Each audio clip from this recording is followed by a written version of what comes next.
Bonjour à tous et bienvenue sur la chaîne de podcast du comité de réanimation de l'ASPA, donc Société française d'anesthésie et réanimation. Donc nous sommes ravis aujourd'hui de vous accueillir pour cet nouvel épisode de la série thématique Rencontre avec un expert.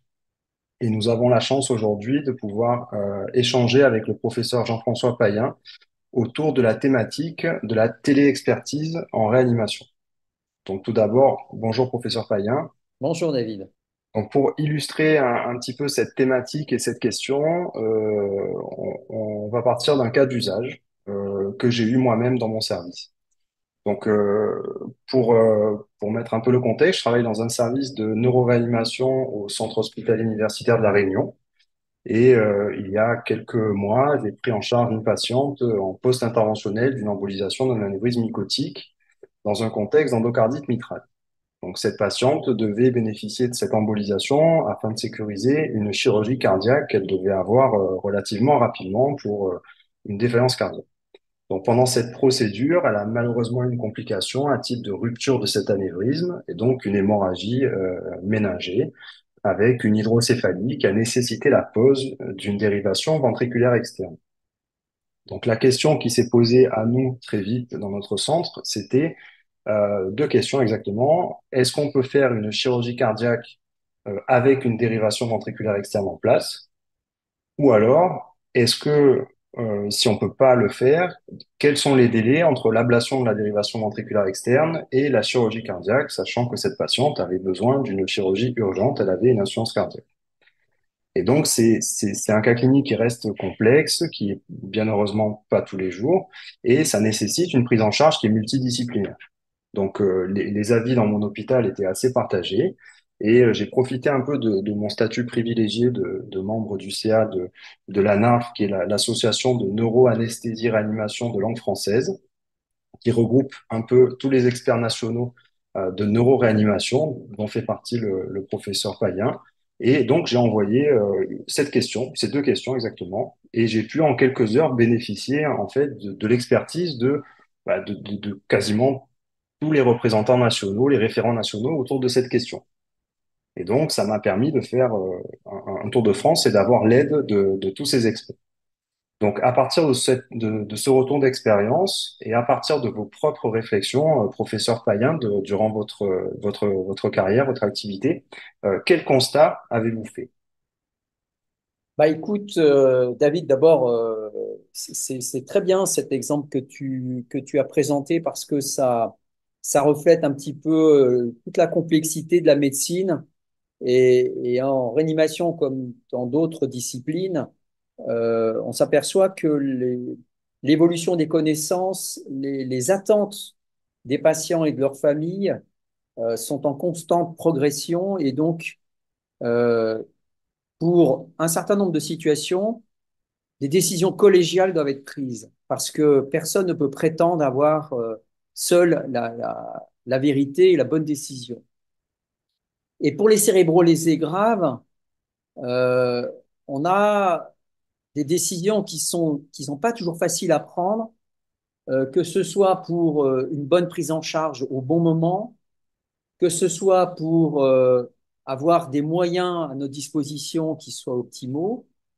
Et tu le sais, quand on s'occupe par exemple des traumas crâniens graves, bah, il y a 50% de handicap à peu près pour ces patients à 6 mois, il y a un an.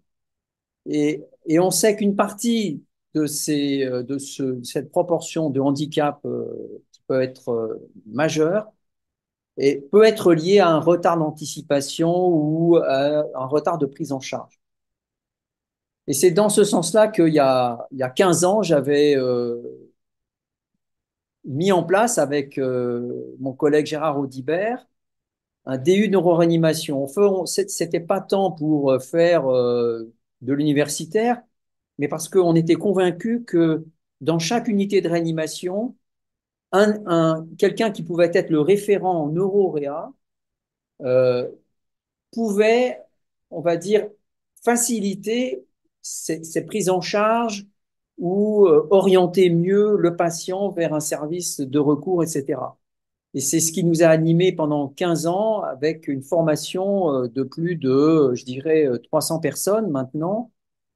Euh, et l'étape d'après, c'est de supprimer, on va dire, un peu nos sollicitations individuelles que nous recevons de temps en temps sur nos téléphones, etc., parce que, voilà, on est connu et on peut avoir des demandes, on va dire, privilégiées avec certains, mais ce sont des demandes, on va dire, individuelles.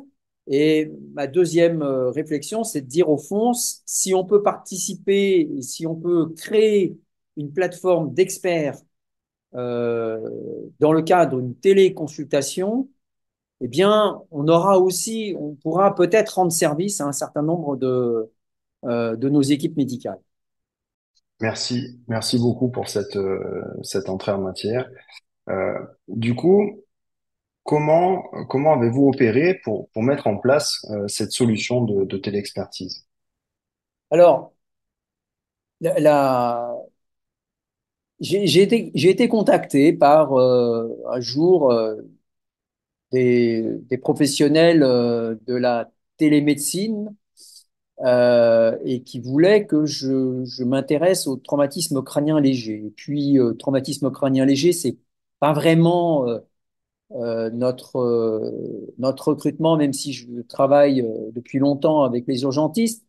Mais finalement, en écho avec ce que on avait fait auprès de la neuroanimation et dans ce DU, je me suis dit, mais au fond, basculons plutôt vers le patient cérébrolésé grave, parce que c'est là où une décision collégiale, un groupe d'experts peut être très utile. Et donc, ces professionnels de la télémédecine, c'est la plateforme Connex Santé. Moi, je leur ai dit, voilà, le prérequis que j'attends de votre part, c'est une plateforme avec un accès facile, à la fois pour les requérants et pour nous, le groupe d'experts. Il faut que les informations qu'on va partager soient totalement sécurisées.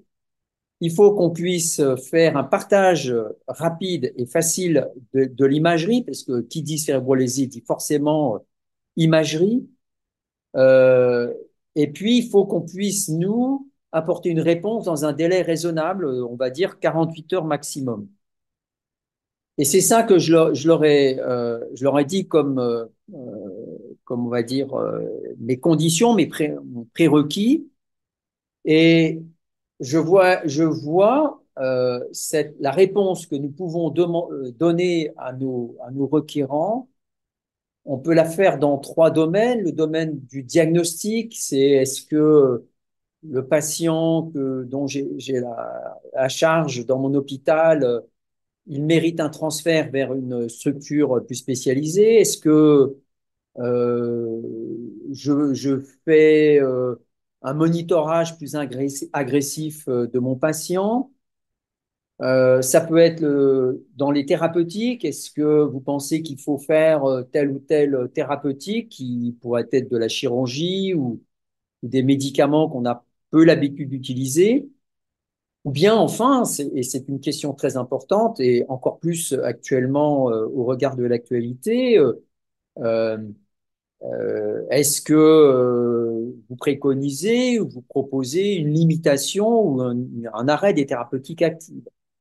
Mais dans tous les cas, euh, la réponse que ce groupe d'experts peut formuler n'est pas opposable, c'est-à-dire que c'est juste une aide à la décision de l'équipe requérante pour, on va dire, les éclairer. Je ne vois pas ça comme étant quelque chose d'intrusif dans la décision qu'une équipe médicale doit être amenée à faire. Et donc, voilà, on a créé ce groupe d'experts de 14 personnes dont tu fais partie, David. Euh, on l'a intitulé SOS Neuroréa, mais en aucune façon c'est quelque chose qui donnera une réponse dans l'heure s'il s'agit, par exemple, de savoir s'il faut mettre une pression intracrânienne ou s'il faut faire endormir le patient. Enfin, on n'est pas là-dedans. On est dans les décisions un peu plus compliquées à faire, à prendre, et c'est souvent les quelques jours après une prise en charge optimale pour ces patients-là. Et bien sûr, comme tu l'as rappelé, cette plateforme d'experts travaille sous l'égide de l'ANARF, qui est notre société savante, qui est, on va dire, une société qui travaille main dans la main, bien sûr, avec l'ASFA. Merci, merci pour ce contourage un peu de ce que c'est la téléexpertise et de ces réponses extrêmement claires. On voit bien que ça va être une aide à la décision et que ça sera pas opposable. Vous en avez un petit peu parlé, mais euh, un peu plus dans le détail, quels sont selon vous les prérequis indispensables que doit avoir un outil de téléexpertise? Alors, bah, là-dessus, tu as un document qui a été proposé par l'HAS en 2019 concernant la télémédecine. Et on voit bien, à travers nos consultations, etc., que ce mode d'activité est en train d'exploser. Il y a des professionnels, il y a des sociétés qui sont en train de se monter de plus en plus. Et on va dire que ça répond de manière globale à la fois des besoins des usagers quand ils ont des accès difficiles pour se déplacer vis-à-vis de spécialistes ou de leurs médecins traitants. Et puis, ça, c'est le domaine de la téléconsultation. Et puis, tu as la téléexpertise qui se fait entre médecins, entre un requérant et un requis, et où là, on va discuter de problématiques, euh, par exemple, soit d'un médecin généraliste qui s'adresse à un spécialiste, soit, ça c'est le premier niveau. Le deuxième niveau, bah, c'est euh, entre spécialistes. Et puis le troisième niveau, et c'est là-dessus dans lequel on s'inscrit, c'est des discussions entre experts sur des cas qui sont évidemment, qui peuvent poser problème et qui engagent, on va dire, le pronostic fonctionnel ou la survie d'un patient. Alors, il y a effectivement pour toutes ces démarches des exigences réglementaires à travers à la fois un système d'information communicant, donc avec des actes écrits, ça doit être tracé. L'hébergement des données doit être certifié. Il faut protéger les accès à cette plateforme. Il faut des habilitations, une traçabilité, je l'ai dit. Euh, Tout ça, c'est indispensable et les sociétés qui proposent leurs services doivent évidemment satisfaire ces exigences réglementaires. Donc, pour ce qui concerne la plateforme que j'ai citée tout à l'heure, elle a effectivement acquis tous ces certificats. Euh, et puis, de manière, effectivement, un point sur lequel qu'il faut souligner, c'est que ben, euh, nos tutelles nous engagent un petit peu dans cette voie de téléconsultation et de téléexpertise, moyennant une rétribution, un paiement par le tiers payant, etc. Mais ça, je dirais que dans cette démarche-là, c'est pas le sujet prioritaire. Mais à un moment donné, il faudra effectivement pouvoir l'aborder. Euh, Avec la plateforme sur laquelle on est en train de travailler, il y a d'autres exemples hein, qui sont, par exemple, sur la chirurgie bariatrique pour des discussions, parce que vous savez que les décisions chirurgicales ne sont pas toujours faciles à prendre. J'ai en tête un autre exemple concernant le traitement des affections hépatiques sévères, virales ou non. Tout ça fait que, ben, c'est encore une fois, des experts qui se réunissent et qui vont donner une réponse collégiale à un requérant. Euh, Nous, dans notre groupe, on va s'inscrire effectivement dans une démarche pour apporter, comme je l'ai dit tout à l'heure, une aide à des situations qui sont toujours complexes. Et il nous faudra bien un peu d'heures, un peu de temps entre nous pour permettre une discussion. Ton exemple tout à l'heure était tout à fait juste. Euh, C'est d'ailleurs, on l'a discuté entre nous sur notre petite plateforme. Les avis étaient partagés et j'espère que à la suite de ça, tu as pu avoir une réponse qui t'a éclairé. C'est là-dedans qu'on veut s'inscrire vraiment. Merci. Encore une fois, merci beaucoup. On voit bien l'utilité d'une telle plateforme et par rapport à ce cas d'usage, l'intérêt d'avoir accès comme ça à l'aide d'experts nationaux du domaine et de pouvoir les solliciter par le biais de cette plateforme sécurisée. Euh, Maintenant qu'on a compris un peu comment ça marchait, quelle est pour vous la suite à donner à ce projet? Alors, bon, déjà, il faut que on y travaille depuis environ un an et demi. Donc, j'espère. Alors, il y a eu des crash tests, il y a eu des modifications assez importantes qu'on a apportées au projet, à la solution technique qui nous a été proposée. J'espère que cet été, on sera en mesure de à nouveau refaire des tests et d'arriver à une solution qui soit satisfaisante pour tout le monde. Euh, une fois ça fait, je pense qu'on commencera à le diffuser et à le mettre en application sur le territoire national pour une évaluation, et ça sera très suivi, pour une évaluation du service rendu. Euh, moi, comme je pense beaucoup d'entre nous, on fait aussi des conférences et on accompagne des équipes dans des pays francophones. Moi, je pense au Sénégal, je pense aux pays du Maghreb, euh, qui n'ont évidemment pas la possibilité d'avoir des accès faciles à un groupe d'experts. J'ai déjà annoncé que ce service serait disponible prochainement sur le territoire national.